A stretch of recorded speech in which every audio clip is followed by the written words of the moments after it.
Hey everybody, it's Arnie. Welcome back to the shop. We're in the final series, final edition. We're going to do the rose, and this is how I make them. This one's brass, and I got the brass leaves on the copper stem with the base of the rose, the star as you will. That's copper as well. Okay, so there's kind of no way to do this without the video going kind of long. So I'm talking about probably doing it in two phases. We're going to break this up into some assembly phase here so that you can see what you got to do here. I've done a little pre-work.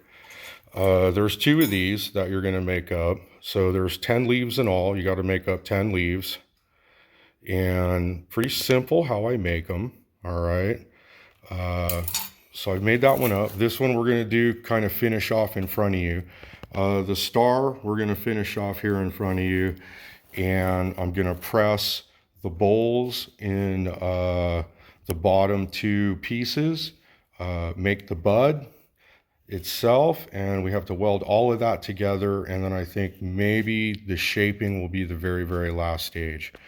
We'll see how we do on time. So what I'm going to do is the first things you got to do is you're going to obviously take some stem copper. I've used tubing is what I've used, and you just kind of run it. You run all, if you can see, I'm really having it really smack the heck out of everything. But what I do is I run it through this tool right here, okay, and that hammer, and put a little texture on it. Of course, you have your veining tool that you're going to use to make the leaves. We showed that in another video. You'll run up a bunch of copper, and for these V shapes, you're just going to cut these about 2 3/4 inches to maybe 3, and then you bend them in half. Okay, pretty straightforward. Let's see.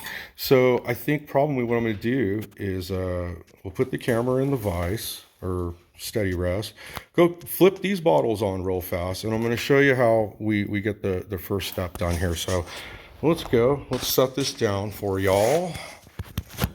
And I'll flip the bottles on and be right back.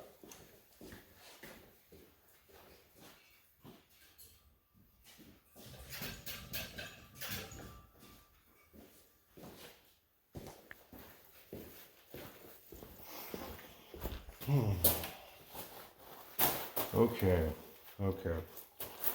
All right, so we got the bottles turned on. How this is going to go, that was just a sample to show you. I don't really need that.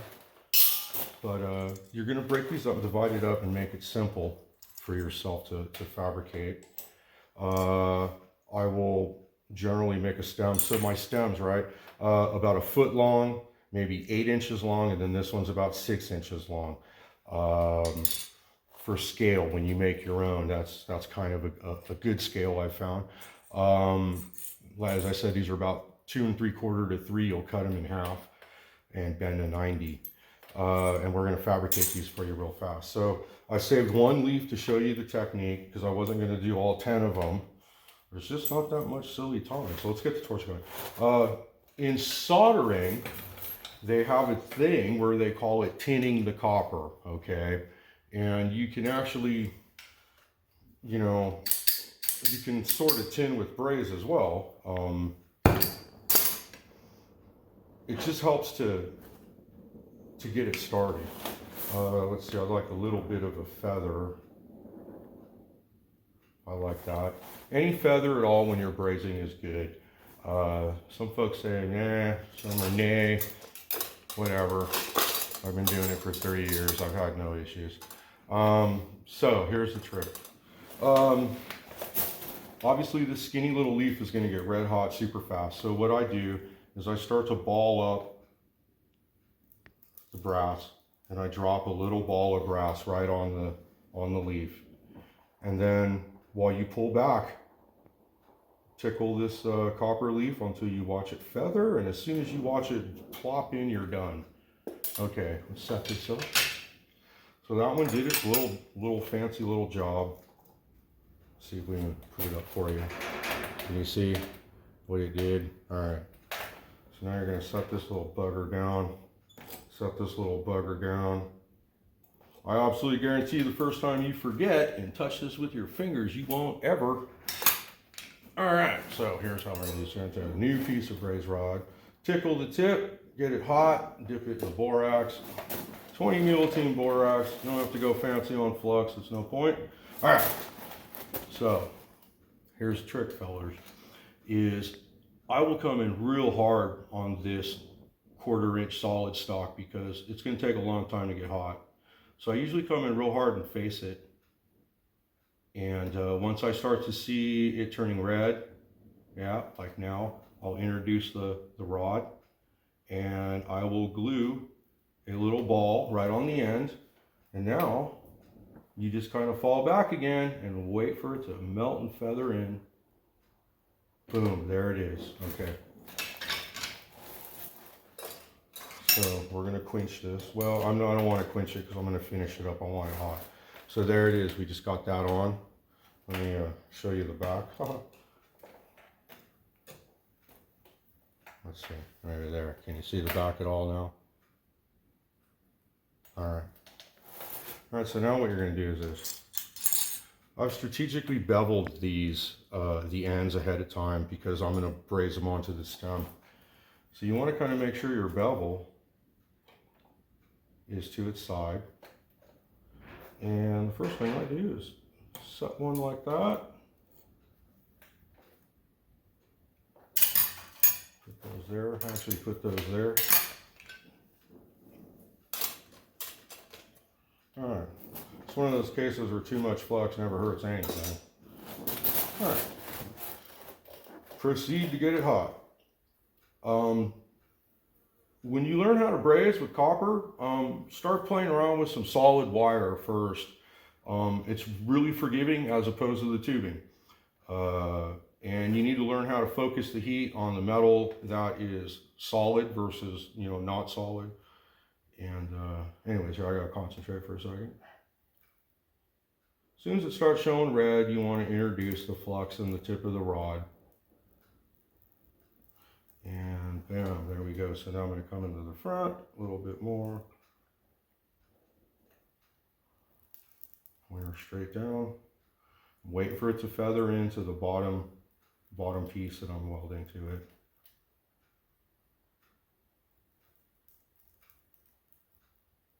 This one's being stubborn.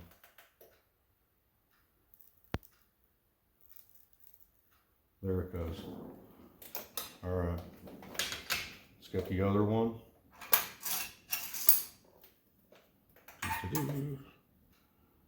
All right. Just set it on top on the back.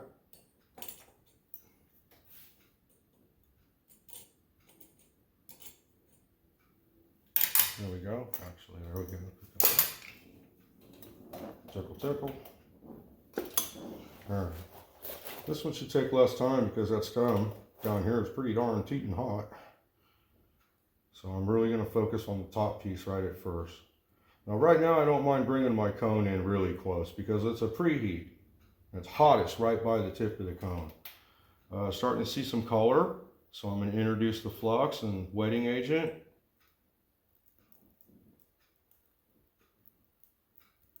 The more of these you do, the better you get, obviously. Brazing, like all welding, it's a discipline, and you just got to do it.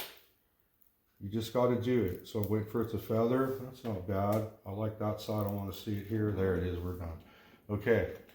Did that. Let's shut off the torch and finish up this little phase real fast. All right. Hotter than a pistol. This stuff is amazingly hot too. For a good long time too. You'll go to the bathroom and come back and still burn the heck out of yourself.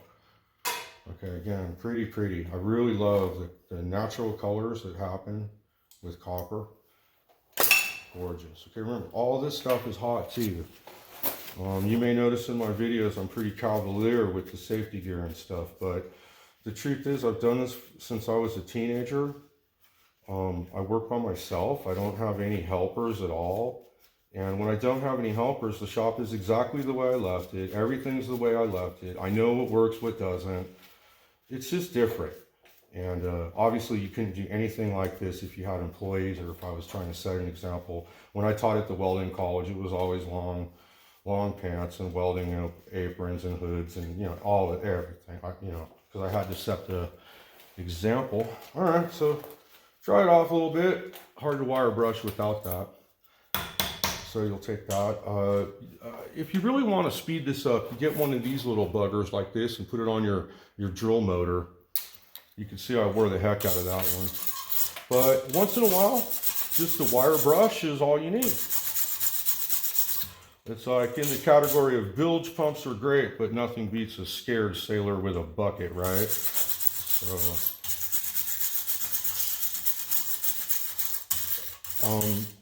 things are going to discolor when you put more heat on this later. But I like to just use the wire brush just to knock most of the oxidization, just for the first one. When I do the finish work to polish out all the leaves and everything, I will use my wire brush on a cordless tool. I don't think I'm going to demonstrate that because you guys know how to do stuff like that, and it, you know, that's just tedious stuff. You can figure that out. Okay, so this is done, and how this is going to go is this one's going to go higher on the taper. This one's going to go lower. And as you can see, one comes in higher, lower than the other. Okay, so that's the sub work for that. So you need two of these. Again, a little taper on each side like that so that they can meet at the stem. Pretty easy welding, not a lot of grinding. So build these up first, okay? All right, so you've got those. You're gonna need those for the final assembly stage. We'll do those in the next vid. So now what you've got, and again, I did a little pre-work ahead of time. I annealed my star. I punched a hole in the middle of my star. I'm going to need to do that. What you do is you punch, the way I make roses. Now there's many ways to do this. I'm just showing you how I do mine, all right? So how I do it is I don't punch a hole in the center one. You leave that all alone. Punch a hole in the next two, okay? So no hole, hole, and a hole in the star. All right. So I showed you when we made the daisies, if you remember, the bottom of the daisy was pressed in the arbor press, all right? And I showed you the ball and the little round, kind of opposite shaped donut hole, that's all radius, right? And we pressed that in there, and you can get that nice little center by pressing that one up, and you can get the nice round bottom by pressing that one down, all right? So what has to happen is the bottom three pieces, the medium, large, and the star, these all have to get pressed together in that jig. So what I'm going to do really fast, you've seen me do this before, so I'm just going to take a second to do it, and it's just not going to be too long. Once you've annealed everything, it's not too difficult. Just press it in there, push everything down with your thumbs. There you go. So all I've done is knocked out ball like that. And it's okay if it's not centered, okay? Something has to give. You can put the pattern in there a little differently and press a little to that side. I think that's what I'm doing right as we speak. And you could shape that out. There we go. I just fixed it more or less. So you see how I got that fixed out? Okay. So you've got that. Okay. Probably should have textured it first, but it's all right. I saved this last little bit. This is what this hammer is done for. Remember, first we used the sharp point for the daisies. On this one, I use this part here to knock the texture.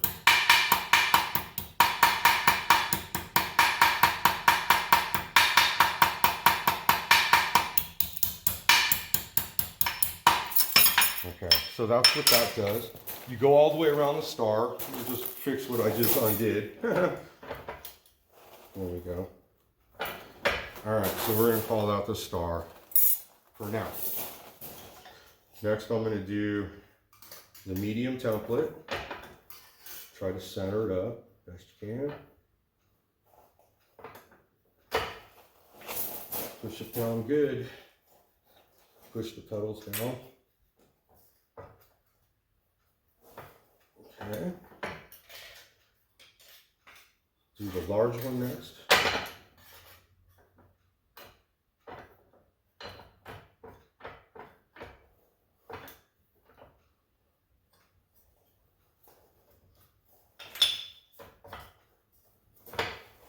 Okay. All right, let's bring both of these over here. It's the reason why I like to keep things loose sometimes, because, you know, if you make a tool that attaches to everything, then, you know, you're committed. Here's an example. Well, I suppose I can just go like that and it is not going to matter. Yeah, all right, so here's a good example. You may say I got this pulled out. It looks a little off. When we're all said and done, you're never going to know any of that. So it's just about being as close as you possibly can. If you're really much worse than that, then just, you know, press it in there a little bit and kind of press more to that one side and fix it. It's copper. Okay. But in this particular case, I feel like I'm going to be able to get away with this, because when these are stacked up, it's just not going to be that big of a deal. So I'm going to put them together. And now what I want to do is take my small ball peen hammer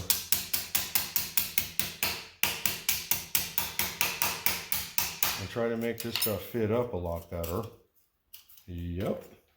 Let's see, I want my little pliers right here.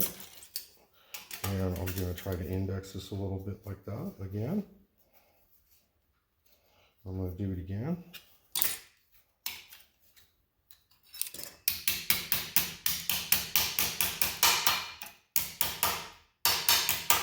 Okay. So, as you know, you're probably work hardening stuff, right? Of course you are. So, but it doesn't matter because you're going to braze it all up again. Okay, so this is basically what you need to do the bottom part of the rose, okay? So I've got the middle pattern with a hole, and I've got that bowled out. I've got the bottom with a hole and bowled out, and I've got the star bottomed out, okay? And they're all going to get welded together in a little while. All right. So now what you need to do is make the rosebud itself. So I've got a stake tool, again, just quick and dirty, that comes into the end. And here's how you do this, folks. So here's what you're going to do. You might want your tin snips handy, because in case your pattern isn't close enough, you can come in and get a little bit deeper. All right. So the first thing you're going to do is center this up about as best you can, and take a pedal, bend it down. Bend it down. Try to get to the side here like this and face you. So you're going to bend it down like this. Take your fingers and push it around. Okay. And then you're going to take your ball peen hammer and try to just tap it into the shape. To the shape, okay? And get it into that neck. And that's going to help start everything. All right. So the next, and you're going to overlap. So I'll take another one. I like this one directly across right here. And it takes a little hand strength. And get it going. You want this one directly across. And I'm going to push it around like such. Take the hammer. And what we're going to do is work these all down.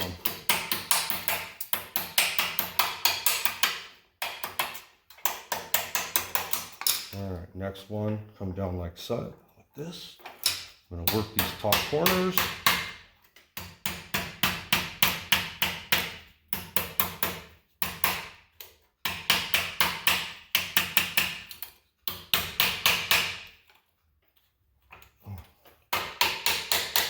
All right. And which one looks like it's going to be next here? Let's just see. Okay, one of these has got to go to be the middle. So I'm going to take the very center one, the smaller of the two, and make that the center, because that would be the newest petal, the very center one, right? And so that'd be the smaller of the two. We'll put that one there and put that back on the jig. And this one looks like it naturally wants to come down. So once you start getting them going, just simply let them flow the way they want to. There's no rhyme or reason, method or madness at this point, other than you're consistently trying to overlap them and get them to conform to the shape of the stake, okay? Roughly, you got to get it off, so don't wail on it too much. Okay, so I'm just gonna take that down.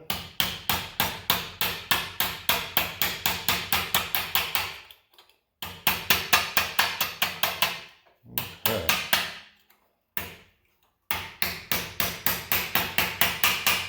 All right. Okay, so now you're gonna have something like this. Okay, kind of rough. I should have moved that around a little bit more. I can. Let's do that. It's got to be done. It's got to be done.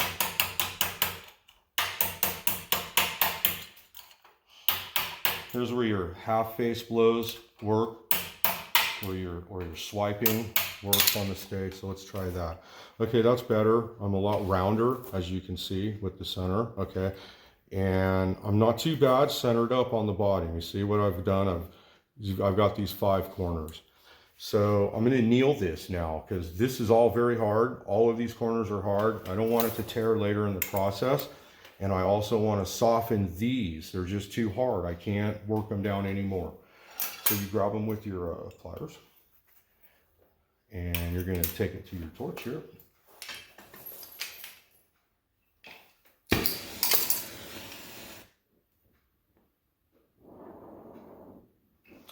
Alrighty. So my main concern is really just the bottom. Top's going to get hotter than a pistol, but all I really care about is seeing color just right about on those corners. And then I'll quench it. Again, pull back. If you get too close, you can burn a hole, especially once you're seeing red. When you're seeing red, that means back off, partner. There we go, red. See that? See how it oxidizes? It's quite cool playing with copper. I mean, you can see how it gets all shiny and pretty once the heat is on it, and then it goes black. All right.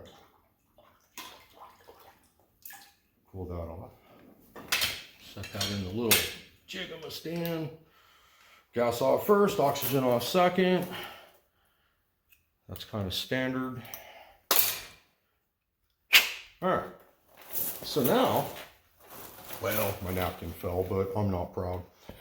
So what we're going to do is use the shirt a little bit. All right.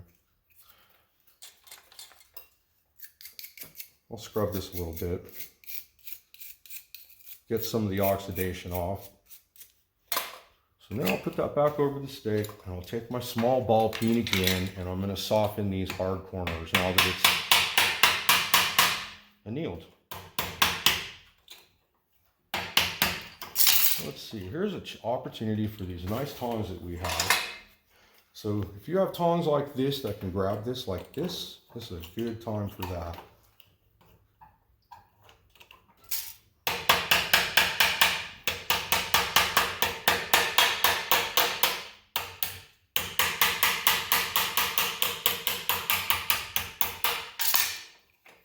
That's close enough.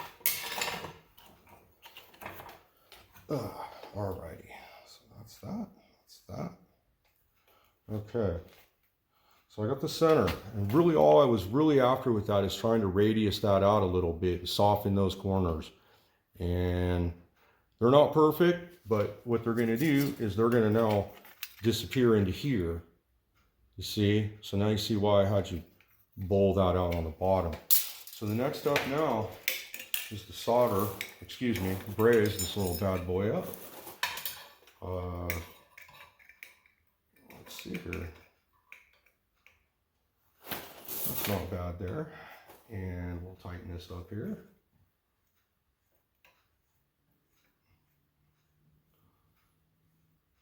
So the size of your hole that you make is obviously the size of your stem that you're going to do here.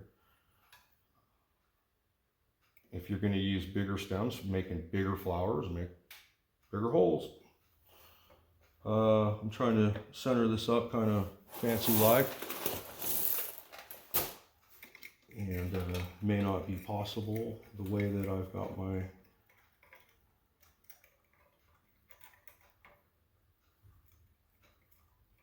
let's see here.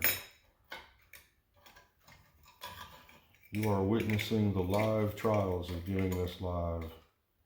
I think what we're going to do is we're going to put this, let's try to get a little something to help it out here. There we go.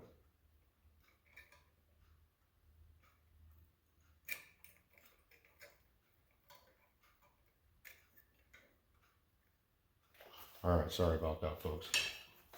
Let's try to get this welding. Hopefully it doesn't fall apart. All right, get my hammer out of here, get my brazing rod out of here. All right, again, a little bit of a feather. And I've got tubing, so I got to be pretty careful.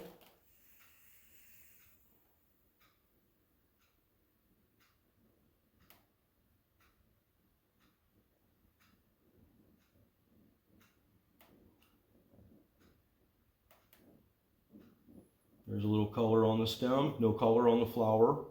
I need color on both at the same time. There we go. Let's introduce some braze. Come on, honey. There you go. There's a little there. Let's do that again. Show me what you got. Oh, look how pretty. Okay. Man, sometimes it's better to be lucky than good, folks. All right, well, that wasn't all luck, but all right, so let's see. This is going to be hotter than that. Let's cool that off. Let's get that out of there. I'll do that right now. Again, the other half of the stem is going to be hot too, so keep that in mind. Okay.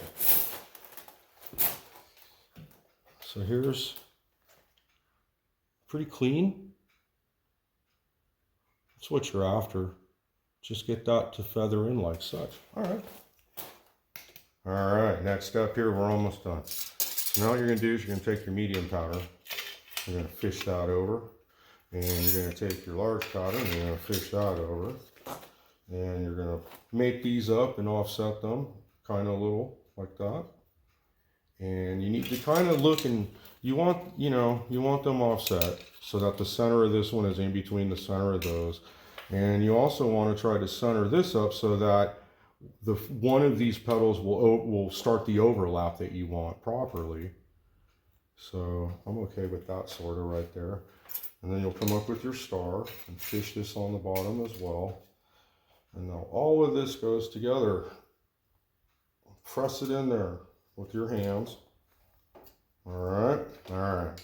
And now this goes right back here. I can loosen this up because I don't need that kind of clearance anymore. And this just goes like that. And we're going to weld that up now. Okay.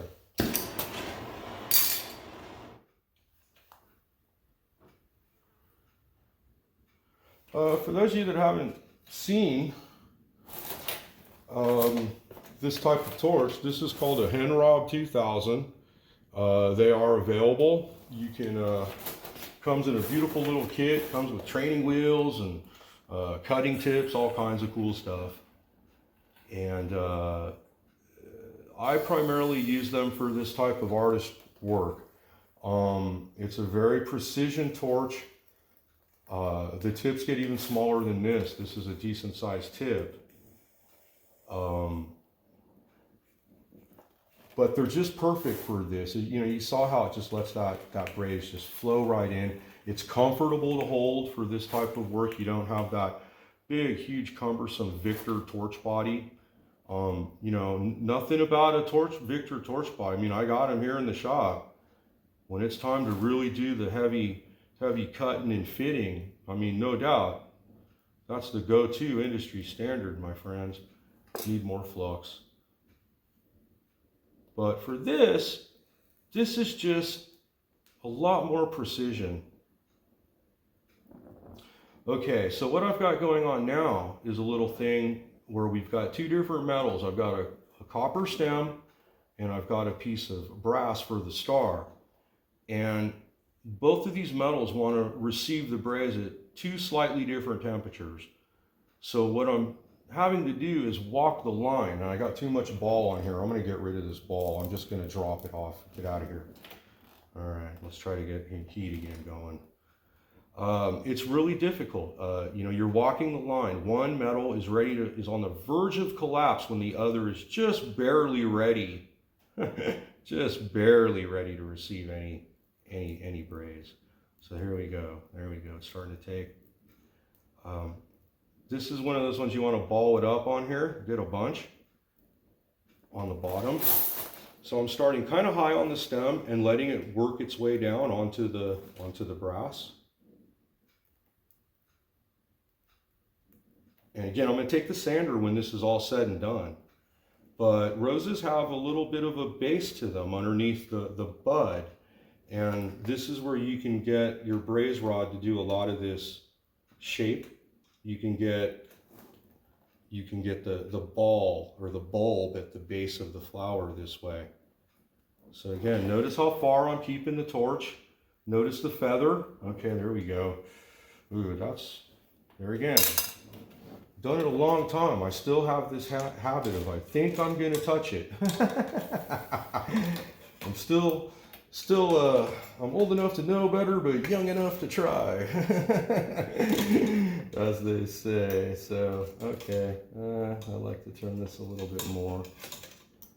If your patterns aren't really tight right now, it's okay, because by the time all this bending and all that crimping starts, they will be. So again, I've probably lost all of my heat by goofing off with it now. That's how copper and brass is. And so now I got to get it right back to where I was. When you make your first one, you might want to try using a piece of copper for the star. In fact, I recommend your first one being out of copper. Brass is just a lot harder to make them out of. I mean, once you have a few copper ones under your belt, you'll probably feel brave enough to do it, but I would suggest starting. I mean, not unless it doesn't break your heart to watch all of your work just go plop right in front of you. But yeah, I suggest kind of cutting your teeth on copper before you make a brass rose. And I also recommend you make a copper one before you even attempt to make a steel one. Because as I said, when you have a steel one, you're going to be letting your Victor torch run for probably 30 minutes as you shape them. And I don't know if you can see right here, if you can zoom or not, but I got a hole. And once I fill this hole, I think I'm pretty well there. Ready to quench, and we're ready to call this video, and we'll shape it on the next one. So, come on, baby, feather in. There we go. There we go. All right, I will be more than pleased with that. All righty, let's get some pickups. Let's put her in the water.